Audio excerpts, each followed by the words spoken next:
ইরানের পক্ষে যুদ্ধের ঘোষণা দিল উত্তর কোরিয়া। তেহরানের সম্মতি পেলে ইসরায়েলে চালানো হবে হামলা, প্রেসিডেন্ট কিমের স্পষ্ট বার্তা। মধ্যপ্রাচ্যের আকাশে রাতভর মিসাইল বৃষ্টি, উত্তেজনার মধ্যে ইসরায়েলের সঙ্গে উন্মুক্ত যুদ্ধের ঘোষণা দিল লেবাননের বিদ্রোহী গোষ্ঠী, চলছে পাল্টাপাল্টি হামলা। খামেনি হত্যার প্রতিশোধ নিতে মরিয়া ইরান, এবার হরমুজ প্রণালী বন্ধ ঘোষণা করল ইসলামী বিপ্লবী গার্ড। আন্তর্জাতিক বাজারে হু হু করে বাড়ছে তেলের দাম। বাহরাইনে মার্কিন বিমান ঘাঁটির সদর দপ্তরে ইরানের ক্ষেপণাস্ত্র হামলা, স্থাপনা জুড়ে ব্যাপক ধ্বংসযজ্ঞের দাবি তেহরানের, মুখ খোলেনি ডোনাল্ড ট্রাম্প। মধ্যপ্রাচ্যে যুদ্ধে জড়াতে চায় না যুক্তরাজ্য, ব্রিটিশ প্রধানমন্ত্রীর ওপর চটেছেন ডোনাল্ড ট্রাম্প, দীর্ঘদিনের বন্ধুত্বে ফাটলের আভাস।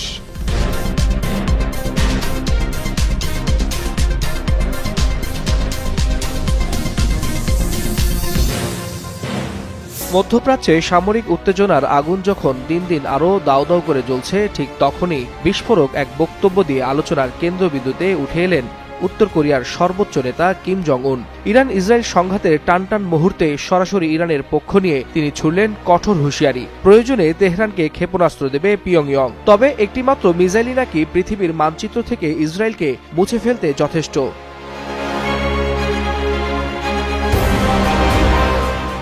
গত শনিবার ইরানে ইসরায়েল যুক্তরাষ্ট্রের হামলার পর 3 দিন চুপ ছিলেন কিম। এই নীরবতা ঘিরে সামাজিক যোগাযোগ মাধ্যমে শুরু হয় নানা জল্পনা, এমনকি রসিকতা করে অনেকে প্রশ্ন তুলেন, মিসাইলম্যান কি তবে এবার মাঠের বাইরে? কিন্তু মঙ্গলবার সকালে সেই নীরবতা ভাঙতেই যেন বোমা ফাটালেন তিনি। স্পষ্ট ভাষায় জানালেন, ইরান চাইলে উত্তর কোরিয়া ইসরায়েলের বিরুদ্ধে ক্ষেপণাস্ত্র সহায়তা দেবে, আর এই ক্ষেপণাস্ত্রের একটাই নাকি পৃথিবীর মানচিত্র থেকে ইসরায়েলকে মুছে ফেলতে যথেষ্ট।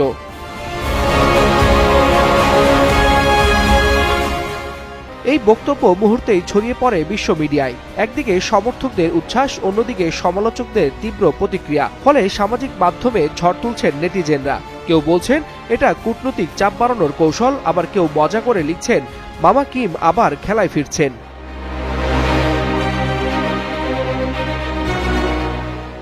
তবে ইসরায়েল মার্কিন ও ইরান সংঘাতের বাস্তব চিত্র খুবই ভয়াবহ। যুক্তরাষ্ট্র এরই মধ্যে মধ্যপ্রাচ্যের অন্তত 14টি দেশ থেকে নিজ দেশের নাগরিকদের দ্রুত সরে যাওয়ার নির্দেশ দিয়েছে। সৌদি আরব ও কাতার সহ একাধিক দেশে জারি করা হয়েছে ভ্রমণ সতর্কতা। এদিকে মানবাধিকার সংস্থাগুলোর তথ্য অনুযায়ী গত 28 ফেব্রুয়ারি শুরু হওয়া হামলার পর ইরানে এখন পর্যন্ত 1000-এরও বেশি সামরিক বেসামরিক নাগরিক নিহত হয়েছেন, যাদের মধ্যে আবার উল্লেখযোগ্য সংখ্যক শিশু রয়েছে। এমন বাস্তবতায় মিসাইলম্যান খ্যাত কিমের এই হুঁশিয়ারি মধ্যপ্রাচ্যে শুরু হওয়া দাবানলে নতুন করে ঘি ঢালার সমান, এমনটাই বলছেন বিশ্লেষকরা। ওয়ালিউল হাসানাত, যুগান্তর নিউজ। ইসরায়েলের সঙ্গে উন্মুক্ত যুদ্ধে জড়ানোর ঘোষণা দিয়েছে লেবানন ভিত্তিক ইরানপন্থী সশস্ত্র গোষ্ঠী হিজবুল্লাহ। 1 বছরেরও বেশি সময় ধরে যুদ্ধবিরতি মেনে চলার পর আর ধৈর্য ধরা সম্ভব নয় জানিয়ে মঙ্গলবার এই ঘোষণা দেন গোষ্ঠীটির এক জ্যেষ্ঠ নেতা। হিজবুল্লাহর জ্যেষ্ঠ কর্মকর্তা মাহমুদ কোমাতি মঙ্গলবার বলেন, 2024 সালের নভেম্বরে যুদ্ধবিরতির মাধ্যমে ইসরায়েল হিজবুল্লাহ যুদ্ধ শেষ হওয়ার পর থেকে তারা সর্বোচ্চ ধৈর্য দেখিয়েছেন। লেবানন সরকারের কূটনৈতিক প্রচেষ্টার মাধ্যমে ইসরায়েলি হামলা বন্ধ হবে এমন আশায় ছিলেন তারা, কিন্তু গত 15 মাস ধরে প্রায় প্রতিদিন ইসরায়েলি বিমান হামলা অব্যাহত থাকায় তাদের পিঠ দেয়ালে ঠেকে গেছে।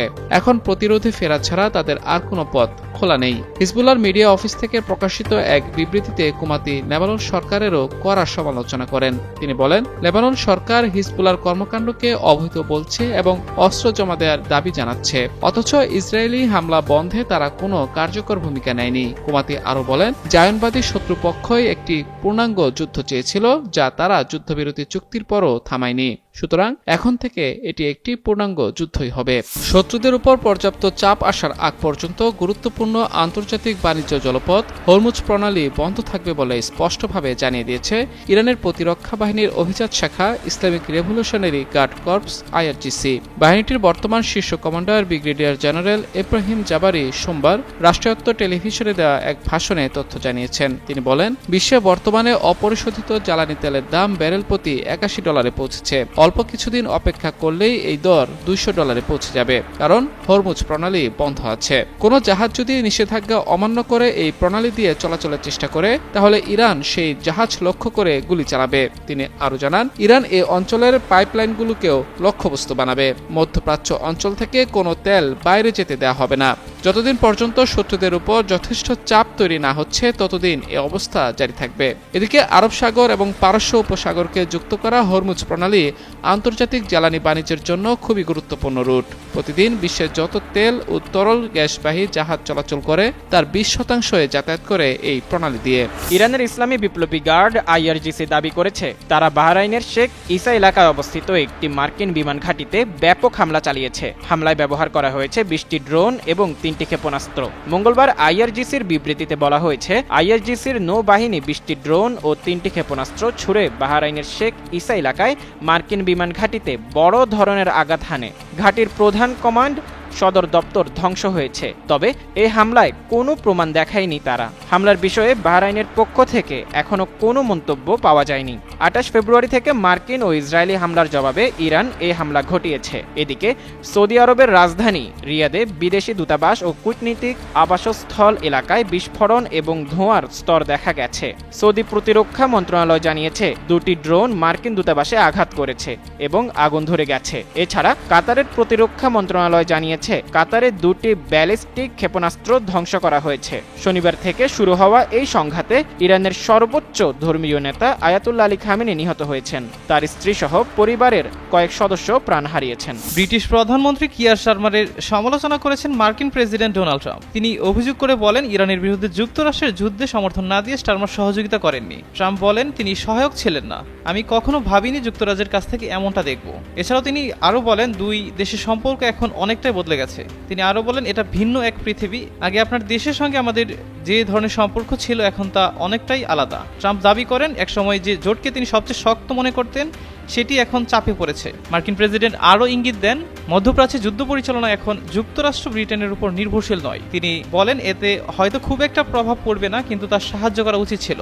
এর আগে ইরান যুক্তরাষ্ট্র ইসরায়েলের হামলায় যুক্তরাজ্য যোগ দেবে না বলে জানান দেশের প্রধানমন্ত্রী কিয়ার স্টারমার। স্টারমার বলেন ইরানের ক্ষেপণাস্ত্রগুলো যেসব জায়গায় সংরক্ষিত আছে বা উৎক্ষেপণের জন্য প্রস্তুত রাখা হয়েছে শুধু সেগুলোকে উৎসমূলে থামানোর জন্য যুক্তরাষ্ট্র ব্রিটিশ সামরিক ঘাঁটি ব্যবহারের অনুমতি চেয়েছে। তিনি বলেন ইরান যেন অঞ্চল জুড়ে ক্ষেপণাস্ত্র নিক্ষেপ করে বেসামরিক মানুষকে হত্যা করতে না পারে সে লক্ষ্যেই তিনি এই যুক্তরাষ্ট্র ইসরায়েলের অনুরোধে সম্মতি দিয়েছেন। তবে তিনি জোর দিয়ে বলেছেন যুক্তরাষ্ট্র ইসরায়েলের সঙ্গে হামলায় অংশ নেবে না। তিনি আরও জানান ইরানের ক্ষেপণাস্ত্র নিক্ষেপ সক্ষমতা রোধ করতে যুক্তরাষ্ট্রকে ঘাঁটি ব্যবহারের অনুমতি দিতে ফ্রান্স জার্মানিও প্রস্তুত আছে। বাহরাইনে একটি মার্কিন বিমান ঘাঁটি ধ্বংস করেছে ইরান। দেশটির বিপ্লবী গার্ড কর্পস আইআরজিসির সঙ্গে সম্পর্কিত সংবাদ সংস্থা ফার্সের পোস্ট করা এক ফুটেজে দূরবর্তী লক্ষ্যবস্তুতে রকেটের একটি ঢেউ বিস্ফোরিত হতে দেখা গেছে। এতে দাবি করা হয়েছে আইআরজিসির ড্রোন এবং ক্ষেপণাস্ত্র হামলায় বাহরাইনের শেখ ইসা অঞ্চলে একটি মার্কিন কমান্ড এবং স্টাফ বিল্ডিং বিমান ঘাঁটি ধ্বংস হয়ে গেছে, পাশাপাশি জ্বালানি ট্যাঙ্কগুলো বিস্ফোরিত হয়েছে। মঙ্গলবার এক প্রতিবেদনে এ তথ্য নিশ্চিত করে ব্রিটিশ ভিত্তিক সংবাদ মাধ্যম বিবিসি। গত শনিবার যুক্তরাষ্ট্র ও দখলদার ইসরায়েল ইরানে যৌথভাবে হামলা চালায়। এতে ইরানের সর্বোচ্চ নেতা আয়াতুল্লাহ আলী খামেনি নিহত হন বলে নিশ্চিত করেছে দেশটির গণমাধ্যমগুলো। এরপর থেকে তেহরান পাল্টা হামলা হিসেবে সৌদি আরবে যুক্তরাষ্ট্রের অবকাঠামো ও ঘাঁটিগুলোকে লক্ষ্য করে হামলা চালাচ্ছে ইরান।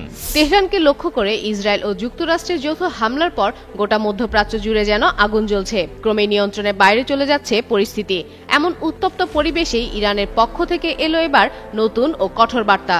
কৌশলগতভাবে অত্যন্ত গুরুত্বপূর্ণ হরমুজ প্রণালী দিয়ে সব ধরনের নৌযান চলাচল বন্ধের ঘোষণা দিয়েছে ইরানের ইসলামী রেভলিউশনারি গার্ড কর্পস আইআরজিসি। এই তথ্য প্রকাশ করেছে আনাদোলু এজেন্সি। স্থানীয় সময় সোমবার ইরানের রাষ্ট্রীয় টেলিভিশনে প্রচারিত বক্তব্যে আইআরজিসির প্রধান কমান্ডার জ্যেষ্ঠ উপদেষ্টা ব্রিগেডিয়ার জেনারেল ইব্রাহিম জাব্বারি বলেন মার্কিন ইসরায়েলি হামলার জবাবে এই কৌশলগত জলপথ দিয়ে আর কোনো ধরনের যাতায়াত করতে দেওয়া হবে না। তিনি হুঁশিয়ারি দিয়ে বলেন কোনো জাহাজ হরমুজ প্রণালী অতিক্রমের চেষ্টা করলে তাৎক্ষণিক হামলা চালানো হবে। একই সঙ্গে তেলের পাইপলাইনগুলোতেও লক্ষ্যবস্তুতে পরিণত হতে পারে বলে সতর্ক করেন তিনি। জাব্বারি স্পষ্ট করে জানান ইরান এই অঞ্চল থেকে এক ফোঁটা তেলও বাইরে যেতে দেবে না। বিশ্লেষকদের মতে এই ঘোষণা বাস্তবায়িত হলে বৈশ্বিক জ্বালানি বাজারে বড় ধরনের অস্থিরতা সৃষ্টি হতে পারে এবং আঞ্চলিক নিরাপত্তা পরিস্থিতি আরও জটিল হয়ে উঠবে। মধ্যপ্রাচ্যের যুদ্ধের ঘনঘটা আর ক্রমবর্ধমান অস্থিরতায় সৃষ্টি হয়েছে চরম উদ্বেগ। ইরান ও ইসরায়েল যুক্তরাষ্ট্রের মধ্যকার চলমান সামরিক উত্তেজনার জেরে ওই অঞ্চলে অবস্থানরত নিজেদের নাগরিকদের দ্রুত এলাকা ছাড়ার নির্দেশ দিয়েছে ওয়াশিংটন। নিরাপত্তা পরিস্থিতির দ্রুত অবনতি ঘটায় মার্কিন পররাষ্ট্র মন্ত্রণালয় এই জরুরি সতর্কবার্তা জারি করেছে। মঙ্গলবার আল জাজিরার এক প্রতিবেদনে এই তথ্য জানানো হয়। প্রতিবেদনে বলা হয়, নিরাপত্তা ঝুঁকির মুখে থাকা 14টি দেশের তালিকায় রয়েছে বাহরাইন, মিশর, Iran, Iraq, Israel, Jordan, Kuwait, Lebanon, Oman, Qatar, Saudi Arab, সংযুক্ত আরব আমিরাত এবং ইয়েমেন। মার্কিন নাগরিকদের জন্য এই অঞ্চলগুলো বর্তমানে চরম অনিরাপদ হিসেবে বিবেচিত হচ্ছে। মার্কিন সহকারী পররাষ্ট্রমন্ত্রী মাউরা নামদার এক এক্স বার্তায় জানিয়েছেন, বিশেষ করে ইরান, ইরাক, জর্ডান, লেবানন এবং ইসরায়েলে থাকা মার্কিনীদের দেরি না করে নিরাপদ গন্তব্যে চলে যাওয়া উচিত। জীবন বাঁচাতে যেভাবে সম্ভব দ্রুত এসব দেশ ত্যাগ করার পরামর্শ দেওয়া হয়েছে। মূলত সম্ভাব্য বড় ধরনের কোনো সংঘাতের মুখে নাগরিকদের সুরক্ষা নিশ্চিত করতে এই কঠোর পদক্ষেপ নিয়েছে দেশটি।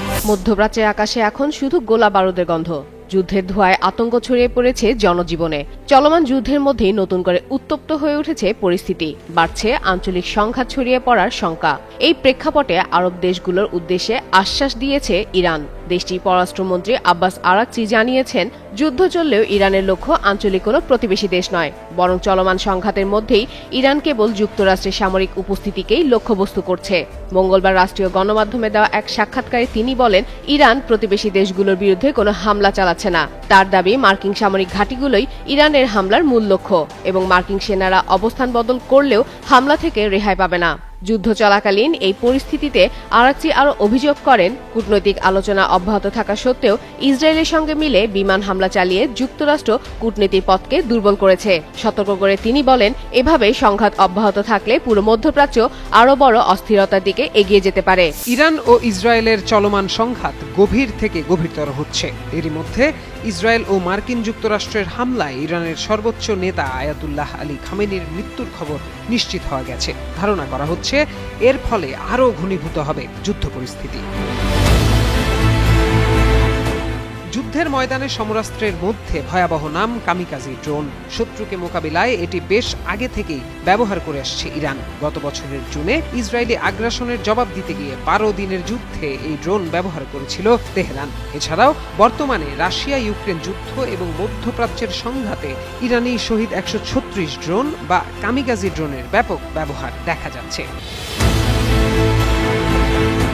কামিকাজি ড্রোন হলো এমন এক ধরনের বিশেষ ড্রোন বা চালকবিহীন বিমান যা লক্ষ্যবস্তুতে সরাসরি আছড়ে পড়ে নিজেকে ধ্বংস করার মাধ্যমে বিস্ফোরণ ঘটায়। একে সামরিক পরিভাষায় লোইটারিং মিউনিশন বা আত্মঘাতী ড্রোন বলা হয়। সাধারণ ড্রোন হামলা চালিয়ে ফিরে এলেও কামিকাজি ড্রোন শুধু একমুখী অভিযানের জন্য তৈরি। এটি নিজেই একটি শক্তিশালী বোমা বা মিসাইল হিসেবে কাজ করে, হামলা করে নিজে ধ্বংস হয়ে যায়, ফলে আর ফিরে আসে না ড্রোনটি।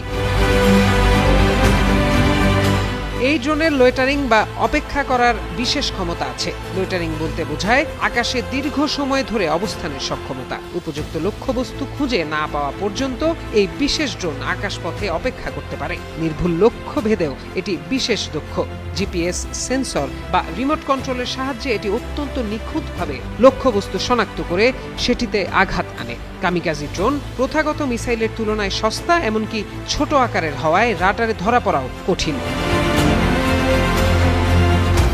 ইরানে হামলা করার জন্য মার্কিন বাহিনী কামিকাজি ড্রোন বহর প্রস্তুত করেছে। এই খবর সামনে আসতেই আলোচনার কেন্দ্রবিন্দুতে উঠে এসেছে অত্যন্ত চতুর এই সমরাস্ত্রের নাম।